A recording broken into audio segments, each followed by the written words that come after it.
Hi, everyone. This is Jason Burack of Wall Street from Main Street. Welcome back for another Wall Street from Main Street podcast interview. Today's special guest is a first-time guest. I have not had him on, but I've been friends with him for a couple years now. He's a former U.S. military veteran. He's one of the leaders in the Liberty movement. He had a popular TV show, both actually on the RT network, and it's been popular on podcasting and on the YouTube channel, Adam versus the Man.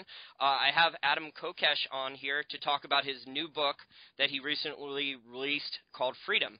So thank you for joining us on a podcast today, Adam. Hey, it's my honor, man, and I'm really excited about this book, this message, just getting it out for free, and any chance to bring a message that is going to empower people and enlighten people and improve people's lives to a new audience, to a new platform. It's always welcome. Yeah, I agree. And something about freedom, normally on our podcast we talk about investing, we talk about markets, but there's something even higher than that. We have to have private property, we have to have freedom, we have to have the ability to have our money, to have independent thought, to not be brainwashed, to not have all of our money taxed from the government, and we have to, have freedom, whether you're in the United States or any other country, to do things transact in business and things like that first. So freedom's more important than it's at the top of the list before, we start allocating capital into markets. Absolutely. I mean, it's a foundational principle of human society, of human life. And one of the things that's so important about freedom itself as a concept is often the most ignored when people talk about it in a political context. But freedom is universal nonviolence. When people respect the rights of others and respect their property and their persons and aren't violating that in any way with, any kind of physical aggression. Defensive force is one thing. Violence in defense of property can be justified. But when you understand government as a monopoly on violence, when you understand that everything it does is backed up by coercion, that is the threat of violence, then you understand how it's holding us back. And you get this from an economics perspective, that there's this free trade ideal, that if all human relations were based on the concepts of capitalism, of respect for each other's ownership, of free trade, of nonviolent cooperation and exchange, then you see how much government is holding society back and how destructive it is and how we can do so much better. So those are very good points about free trade. And, we have these free trade agreements like NAFTA and some of these other things, but these are all BS. These aren't real free trade. You have countries, doing currency wars, and there's tariffs and other import taxes and other things. Japan, if you're an American company, you can't go, if you're Ford or GM, go try and sell a lot of cars in Japan or Korea. You can't do it. Oh, yeah. So it's just an illusion. It's more of the illusion that governments put up of freedom. It's more of this, mercantilist policy, this fascist big government policy where the big corporations that are already at the top, they get the benefits. And one of the things that I really liked about free market capitalism when I started learning it was that the little guy, David, got a chance. So if he had a really good idea and he had some capital and he was willing to spend some extra time learning, he could, make something of himself that no one else thought he could do. And that's, I think, what the United States was originally founded on, right? I mean, the U.S. was founded on religious freedom and economic freedom. Well, specifically getting away from the taxation violence of the King of England, King George III, and, the Tea Party in Boston was a major watershed moment because it was, we're not going to put up with this taxation. I mean, it's really ironic now that the taxation that we're laboring under today is, you makes that look insignificant by comparison, where today the average American spends half the year working for government, literally 50% of the income of the average American, not even counting the inflation tax. When you take income tax and add everything up in terms of fees, fines, other costs of government, it is really insane, and we are not getting a good deal out of this. But there's one other concept that, kind of bridges the gap between traditional economic thinking and understanding the significance of freedom in society and in our lives. And this is one of my favorite chapters in the book about everything is economics.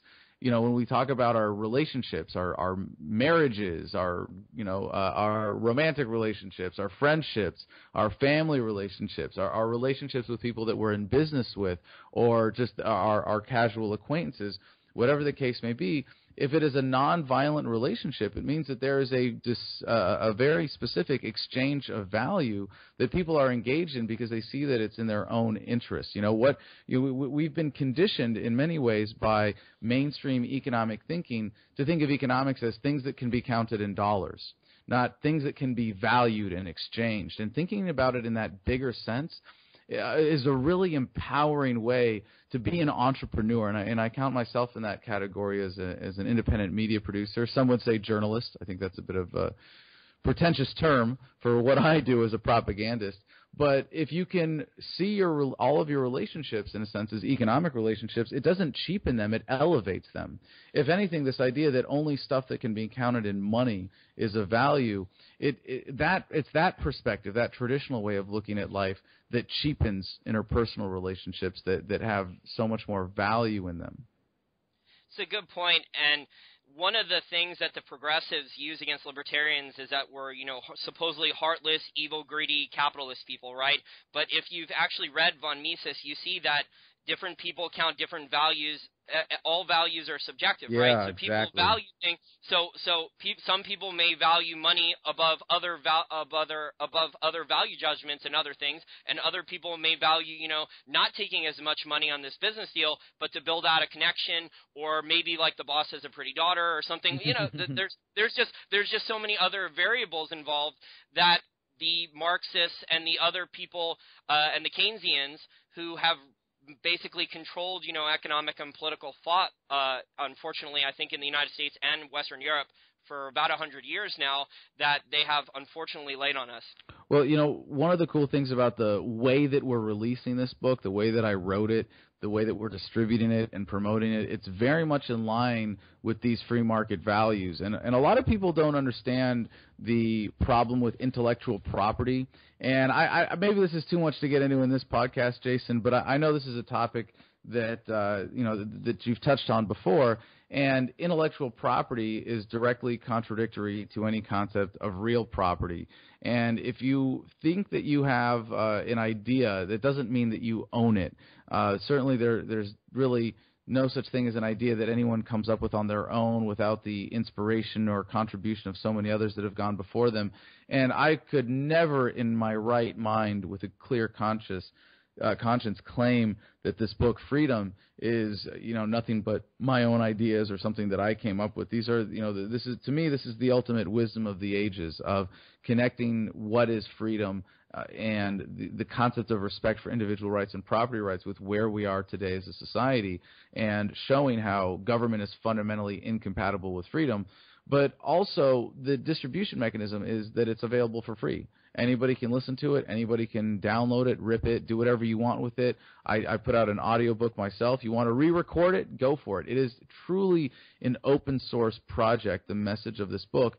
And, right now we're raising money for our first print run, and it's really exciting to have so many enthusiastic fans online. And I can release this book on my own and just put it on my website. It's adamversustheman.com/freedom. We've got the logos up. We've got plain text. We've got every single digital file possible. We've got dozens of volunteers now lining up to translate this into other languages. And if I may, as an aside, one of the problems with every other attempt to write a book like this is that they've been either extremely academic or historical or Amerocentric. And this book is the easiest way for people to go from zero to I get it, because it is a concise. People now lining up to translate this into different languages to bring this message to the entire world. You can check out the conversation at forums.adamversustheman.com. It's just been amazing since we pre-released this on June 4th to see that kind of enthusiasm there. But the graphics are there for free, and we want to encourage people to take this and run with it. There's even a version on the website that's a print your own copy. Like, you want a paperback, and you don't want to order it from me? Great, you can download this version and print it on 8.5 by 11 sheets, and either fold it in half or just have the complete version as 8.5 by 11 format. It's all there. Right now we're looking for people to sponsor print runs if they want to do it themselves. We can get them, and this is I don't want to commit to any numbers, but we can get them for under $1, certainly under $1 per copy. And we want to encourage people to use it as an advertising platform. Hey, you want to say this copy of Freedom brought to you in part by so-and-so, you know, you want to sponsor a print run? I will make sure that 10,000, you know, those 10,000 copies, if not get directly in the hands of individuals who need to hear this message and will be grateful that you helped deliver it, at least into the hands of activists all over the country who are already lining up to buy books in chunks of 100 right now. We have them for sale on our website because people, when they read this book, they realize the world would be such a better place if everyone had read this. They want to get everyone around them to read it, and it's been so reaffirming to see that kind of enthusiasm and that virality already taking hold after only having been out for a few weeks.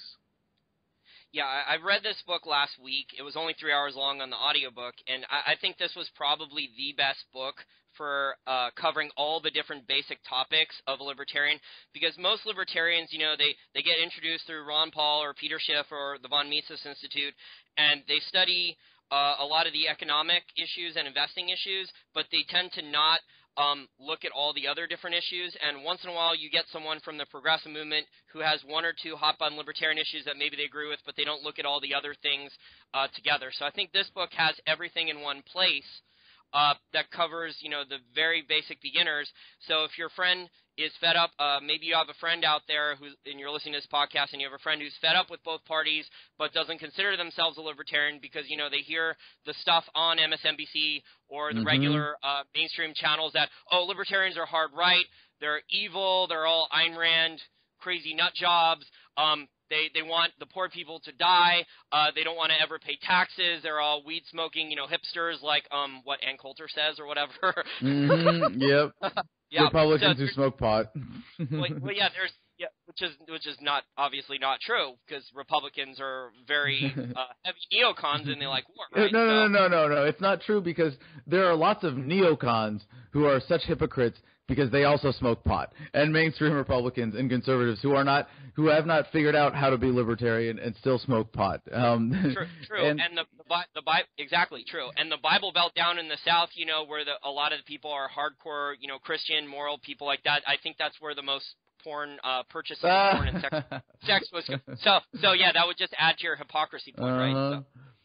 Well, I would say that everybody's a hypocrite if they say that they believe in freedom and they believe in government. And that's not an exaggeration at all if you consider what government is and you consider what freedom is.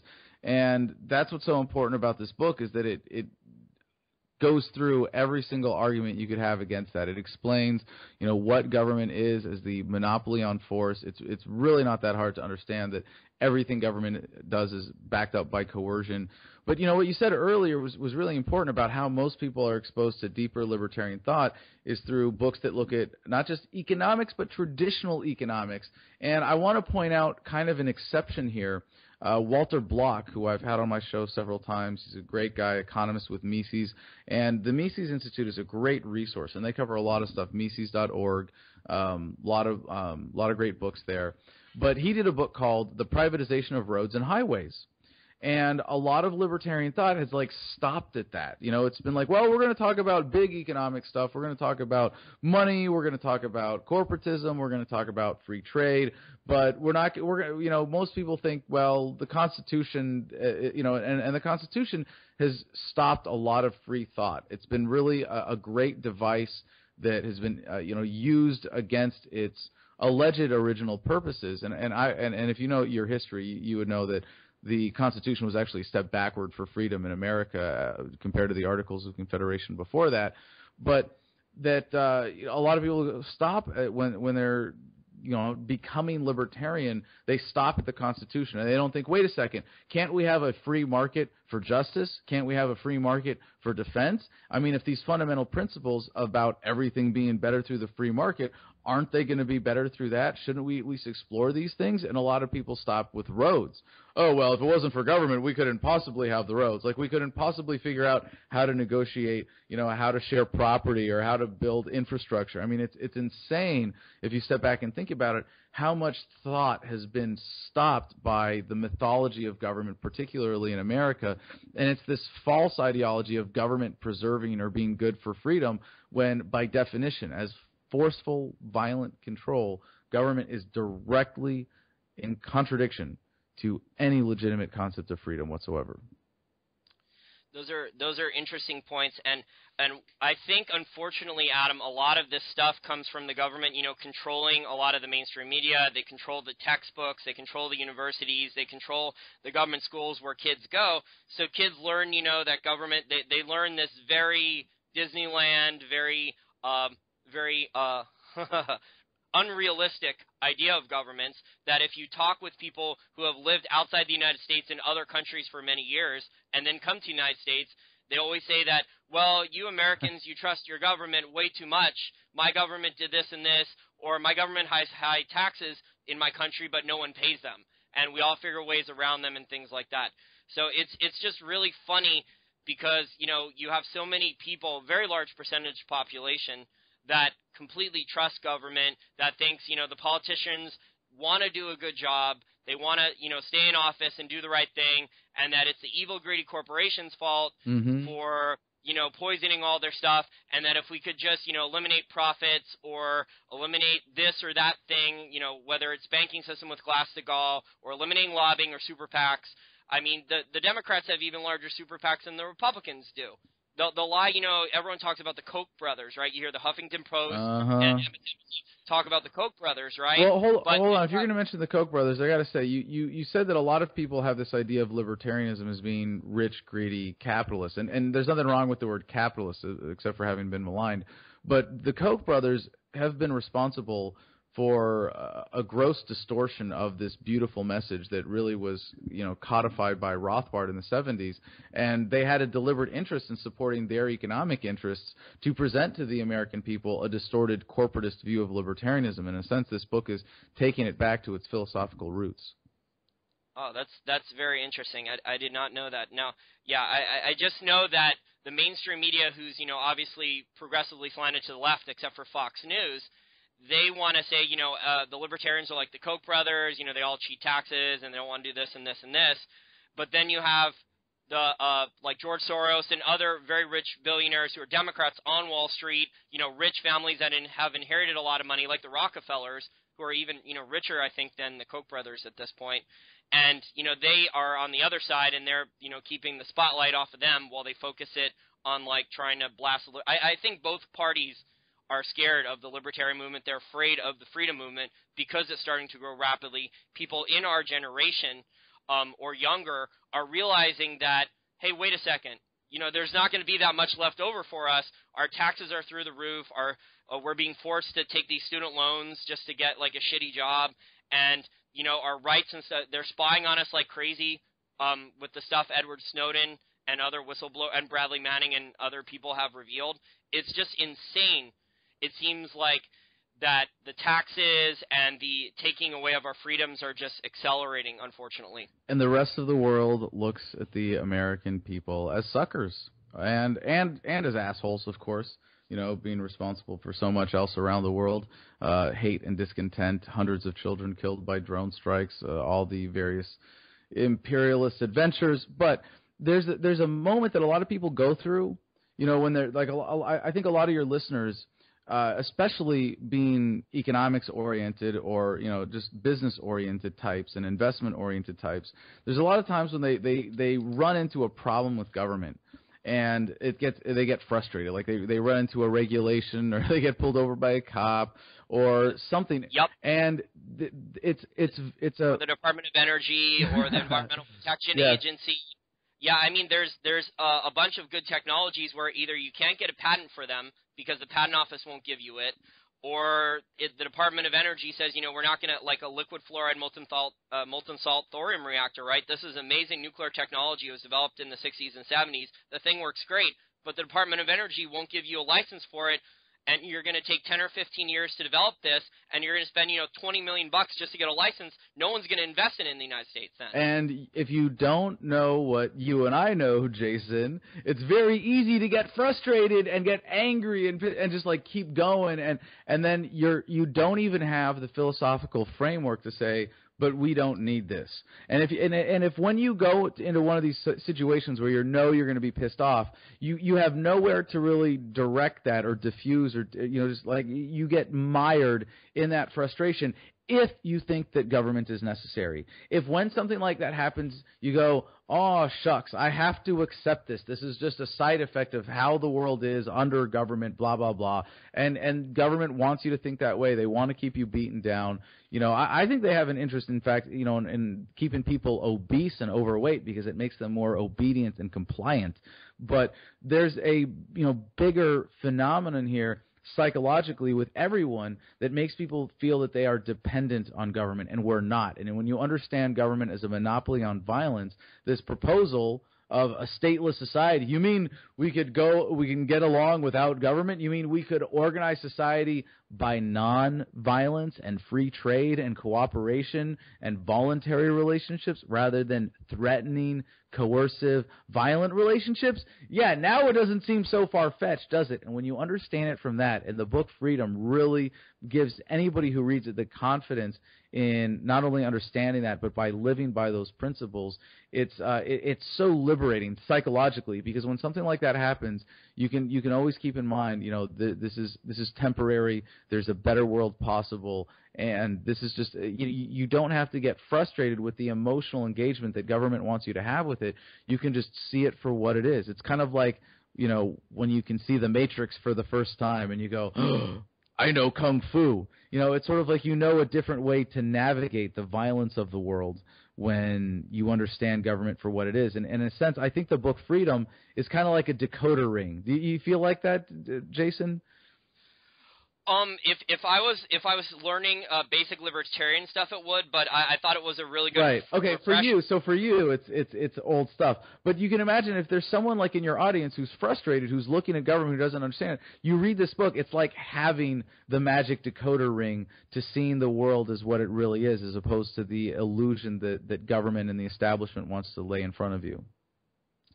Yeah, exactly. And, you know, one of the things that's going on, unfortunately, Adam, is I think the world used to be a lot more free, I want to say, 100 years ago, before the progressive movement and stuff started, before Keynesian economics.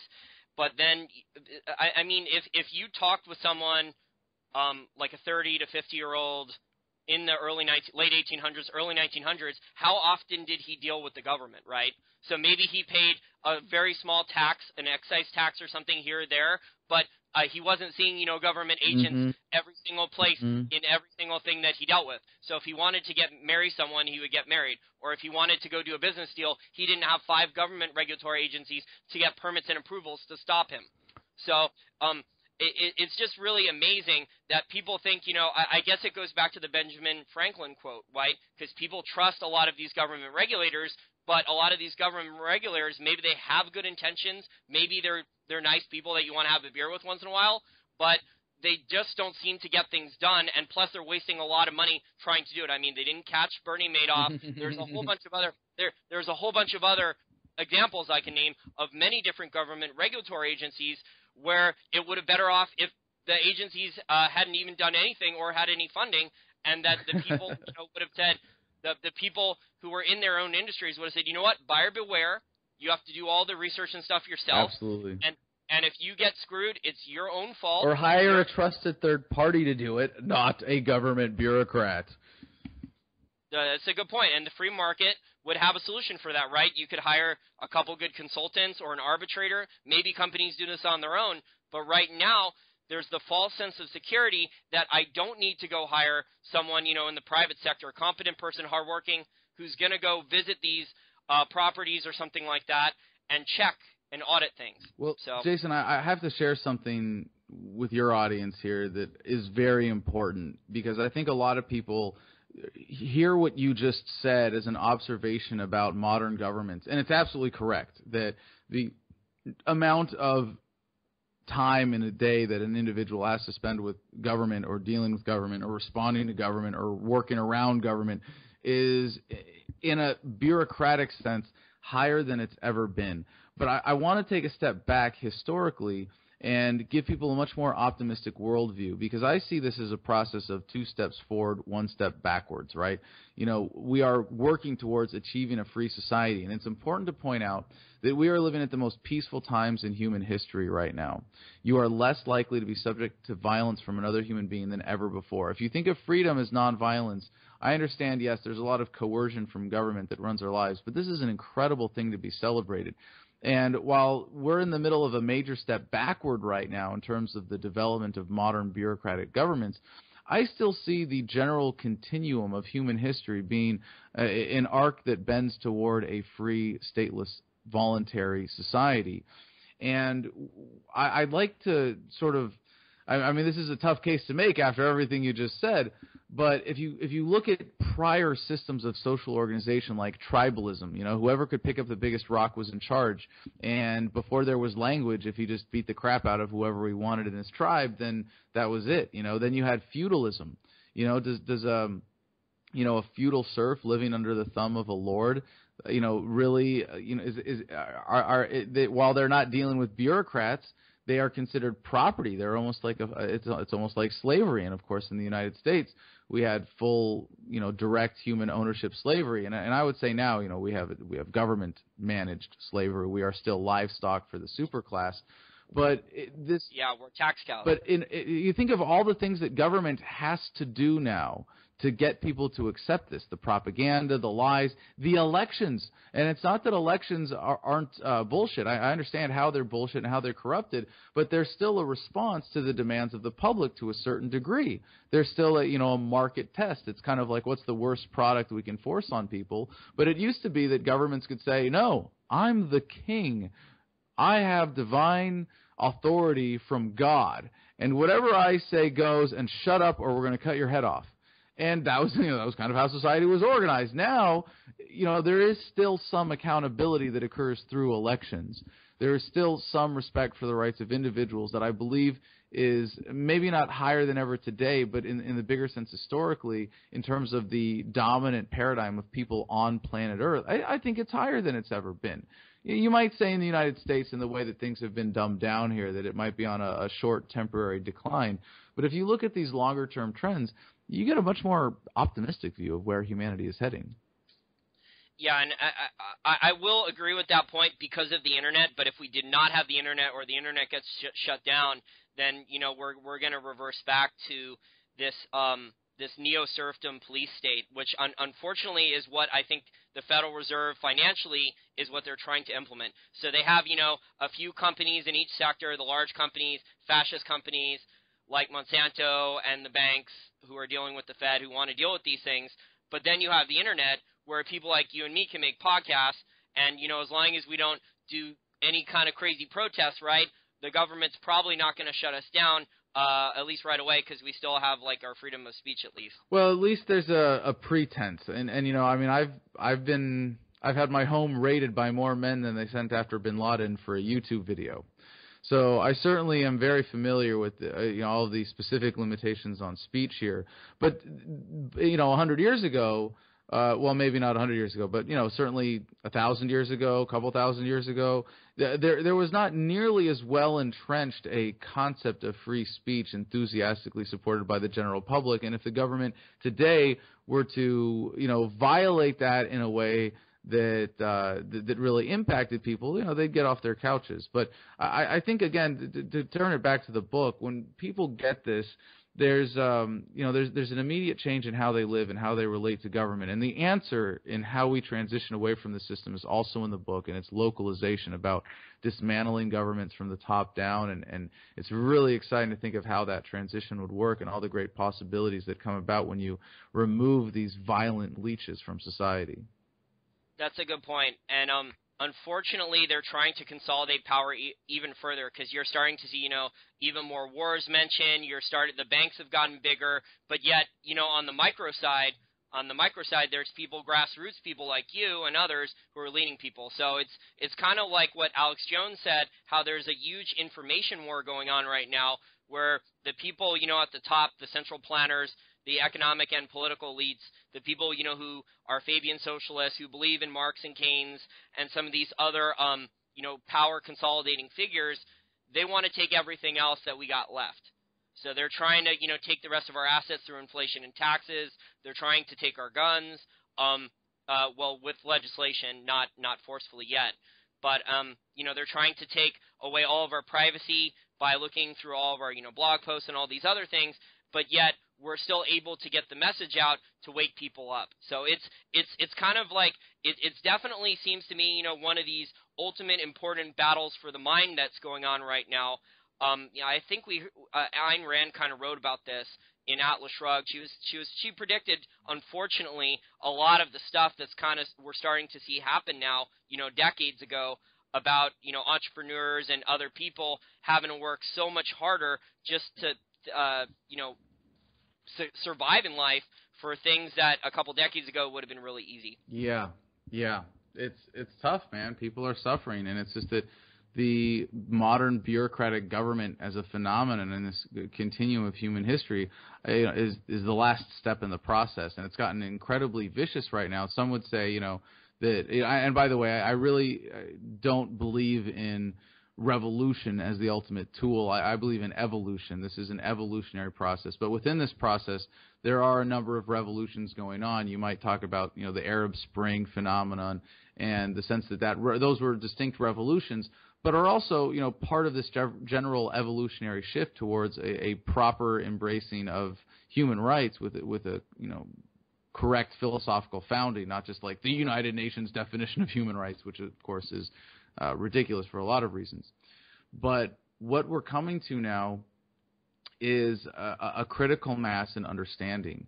And there are going to be revolutions within this. And some people say, well, are we in a dangerous or violent revolution, or are we going to have a violent revolution? Like, is there going to be some crazy upheaval? Is there going to be some period of violence? And I would say we're already in it. Look at how violent government is. Look at the police state. Look at the wars. Look at killing children with drone strikes. I mean, where do you need more examples to believe that government is violent and that people are waking up? And that's mostly a lot of the examples you just cited, except for the drone strikes, are just in the United States. And there's humongous amounts of civil unrest all over the globe. I was reading Martin Armstrong, for our listeners out there. He's an investor. He actually went to prison for a really stupid thing because he wouldn't hand over his money-making trading program to Goldman Sachs. But anyways, though, we talk about the global secessionism movement, people demanding at least political autonomy at a more local level, and it's beautiful to see that is truly a global phenomenon. And I talk about this in the book. It's the internet effect. It's the access to information and thinking. And when government is able to control the communication, then they can give people the impression that they're the only ones thinking. Not the case. Hello? In questioning the legitimacy of government. Yes? Yeah, and when I speak to foreigners, I find they're a lot more realistic about, the dumb things government has done and stuff like that than when I speak to most Americans, non-libertarian Americans. I mean, I've unfortunately, I don't know about you, Adam, but before I became a libertarian, I was just a regular, normal college kid. Like, I had different views on certain issues, and I had a lot of friends, and I just cared about, like, girls and beer and sports and things like this. And, I didn't know what I was going to do with my life. And, as I became a libertarian, all my mainstream friends here in the U.S. stopped wanting to talk to me because they thought, I'm crazy, your views are too far outside the mainstream. People didn't want to question their beliefs. They were like, well, aren't we free and don't we have all these things already? And, people would be in denial about things being taken away. Like, even before Edward Snowden came out and released this stuff, Hey, just lost the connection there, but we're back.